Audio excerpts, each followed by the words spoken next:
সরকার সাহেব একটা বক্তব্য থেকে আমাকে উদ্দেশ্য করে একাধিক বক্তব্য থেকে যে আমি নাকি বিজেপির কাছ থেকে 30 কোটি টাকা নিয়েছি, এই মর্মে আমার নামে মিথ্যাচার করছে, পাবলিক ডোমিনে সামাজিকভাবে আমার সম্মানহানি করছে। তো আমি শওকত মোল্লার ওই কথার উত্তর তো শওকত মোল্লার ভাষায় দিতে পারি না, আমি আইনি ভাষায় প্রতি উত্তর দিচ্ছি এবং আইনের মাধ্যমে সরকার সাহেবের কাছ থেকে জানতে চাইছি কবে কোথায় 500 টাকার নোট না 1000 টাকার নোটের ব্যান্ডেল ছিল, নিয়েছি কার মাধ্যমে নিয়েছি, কোর্টকে এসে জানান।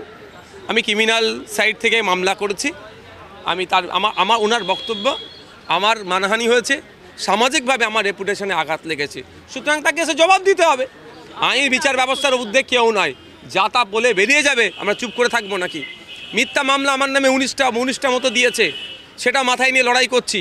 যখন আমাকে মিথ্যা মামলা অফার দিয়ে যখন আমাকে আটকাতে পারছে না, সামাজিকভাবে আমার রেপুটেশন খারাপ করতে চাইছে, যারা সামাজিকভাবে আমার রেপুটেশন খারাপ করছে তাদের বিরুদ্ধে তাদের ভাষায় আমি তাদেরকে ওই বলে না যে কাদা ছুড়াছুড়ি, এটা আমার দ্বারাই সম্ভব নয়।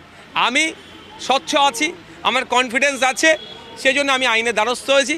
আমি আইনের মাধ্যমে জবাব চাইছি, দম থাকলে আইনের মাধ্যমে জবাব দেবে।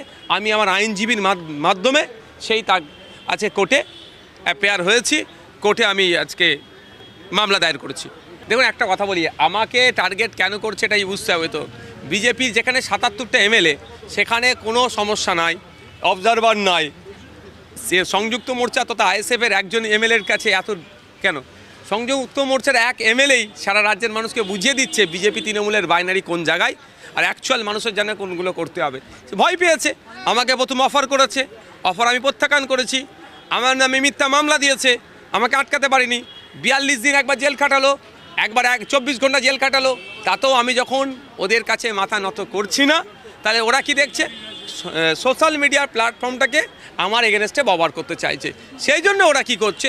আমার নামে মিথ্যাচার করছে। কোনোদিন দেখবেন এআই দিয়ে ভিডিও বানাবে বা ছবি পোস্ট করবে, বিজেপির কোনো নেতা বা কারোর সাথে আমার ছবি পোস্ট করে দিতে পারে।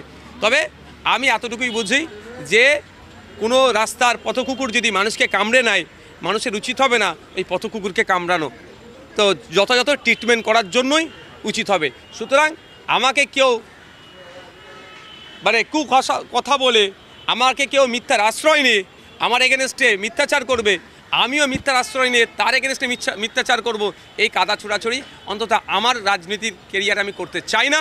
কারণ আমি ক্ষমতা দখলের জন্য রাজনীতিতে আসিনি, সমাজ ব্যবস্থা পরিবর্তনের জন্য এসেছি। তো সমাজ ব্যবস্থা পরিবর্তন করতে গেলে অনেকটা স্যাক্রিফাইস করতে হয়, অনেকটা গায়ে মেখে নিতে হয়। আমি অনেকটা গায়ে মেখেছি, কিন্তু এই নোংরামি চরম সীমায় পৌঁছে যাচ্ছে, সেই জন্য আমি কোর্টের দ্বারস্থ হয়েছি।